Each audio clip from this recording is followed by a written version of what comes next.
যে মূর্তি পূজাটা শুরু হয়েছিল ভারতবর্ষে মেডাইভাল এজ, অন্ধকার যুগ বলা হতো, 5000 বছর আগে।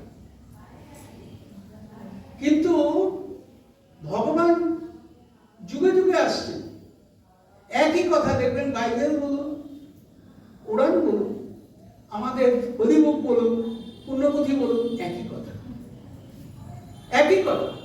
বার্তাবাহী প্রেরিত পুরুষ তিনি আসেন মানুষকে পথ দেখানোর জন্য। জিসাস ক্রাইস্ট যেরকম বলছেন, I am the light, I am the way, no one can go to the supreme beloved but without me. আমাকে ছাড়া কেউই তার কাছে পৌঁছাতে পারে না। হযরত রাসূল সেই একই কথা বলেছেন অন্যভাবে। সুতরাং যুগে যুগে যারা এসছেন বার্তাবাহী পুরুষ, তারা কিন্তু সেই সত্য, আমরা মহাভাগ্যবান, আমরা তাকে পেয়েছিলাম। এই মানে আমাদের ত্রিতাপ জ্বালার একমাত্র মুক্তি আমি মনে করি এই যে সাধন ভজনের যে পদ্ধতিটা কলিযুগে তো অত্যন্ত সহজ করে দিয়েছেন। আপনি চিন্তা করুন যে আগেকার দিনে মানে মুনি ঋষিরা কত বছর ধরে তপস্যা করে তবে তার ফল লাভ হতো, কিন্তু এখন কিন্তু কলিযুগে খুব সহজ করে দিয়েছেন।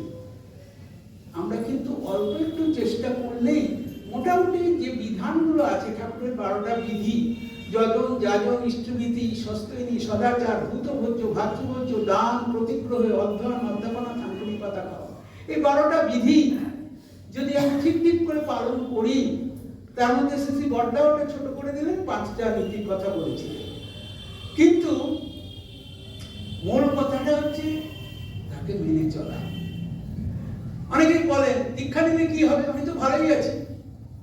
আমি বললাম দীক্ষা নিলে একটাই জিনিস আছে, ভগবান আমাদের কি দেন? শুভ বুদ্ধি। আমরা বলি let the good sense blossom around the world, সারা পৃথিবীতে শুভ বুদ্ধির উদয়। এই যে পরিমিত বোধ জীবন চলনার পথে, এই পরিমিত বোধ মানে যে কোনো একটা কাজ করে ফেললাম, কিন্তু তার আফটার এফেক্ট কি হতে পারে সেটা মানুষ ধৈর্য নিয়ে সৌর্য নিয়ে চিন্তা করতে পারে না, একটা উদ্ভ্রান্ত চলন।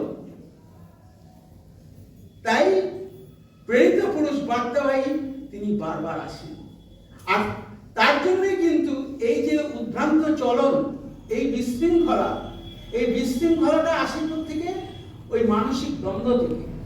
একমাত্র ভগবানের চরণে গেলে সে মানুষের মধ্যে বিচারবোধটা গজিয়ে ওঠে এবং সে তার কার্যের যে কোনো কাজ করার আগে নিজেকে আত্মবিশ্লেষণ করবে, কেন করছি, কি কারণে করছি। এই কুম্ভমেলায় যদি এরকম না হতো, মানে ওরা ঠিক ঠিক করে চিন্তা করছো, তাহলে কিন্তু মানে এই দুর্ঘটনা ঘটতোই না। তা সুতরাং আমরা নিজেরাই কিন্তু দায়ী এইসব যে আমাদের জীবনে দুঃখজনক ঘটনাগুলো ঘটে যায়।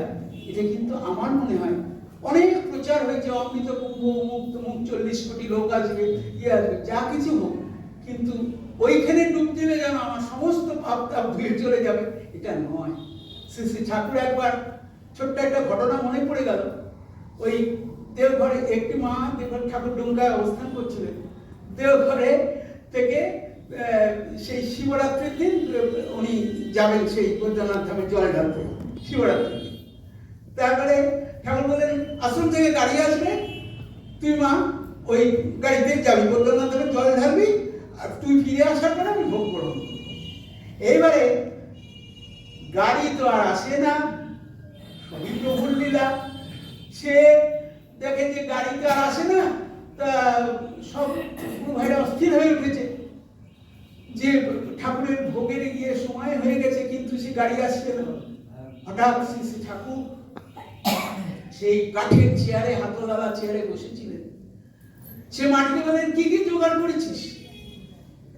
যা যা লাগে শিবরাত্রিতে মায়েরা জানেন, সে ফুল, বেলপাতা, শীত তো অল্পতেই তুষ্ট, বেলপাতা, গঙ্গা জল, দুধ, কাঁচা দুধ, এই সমস্ত আকন্দ ফুল, এইসব জিনিসগুলো বলে সব নিয়ে আয়।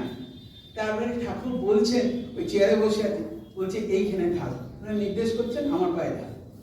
এখন কেউ দেখতে পাচ্ছে না, আশ্চর্য, সেই মা দেখছে আলোয় আলো ভরে গেল, আর স্বয়ং শিব শম্ভু তিনি বসে আছেন সেই চেয়ারে। এই দেখে মাটি অজ্ঞান হয়ে পড়ে। তাহলে সেই দিন ঠাকুর বাণী দিয়েছিলেন, জীবননাথকে ফেলে রেখে জগন্নাথকে দেখতে গেলি, জীবননাথই দিয়ে তোর জগন্নাথ, অহংকারে তা দেখতে পারি। তাহলে অহংকার আমাদের সে ক্যামোফ্লেজ করে রেখেছে, আমরা বুঝতেই পারছি না তিনি কে। তার স্বরূপ কি? তাকে ধরলে এককে নিয়ে চলো, একেরই যাতে চরম হয় তাই করো, সকলগুলোই পাবে তিনি বলছেন। সুতরাং আমরা সেই যে তারই কথা, গঙ্গাজলে গঙ্গা পুজো, তিনি বলছেন ভজন প্রভযুক্ত যেজন সেবা চর্চা অনুরাগে মূর্ত প্রতি তার হৃদয়ে ভগবান তো নিত্য জাগে। জয় গুরু, বন্দে পুরুষ।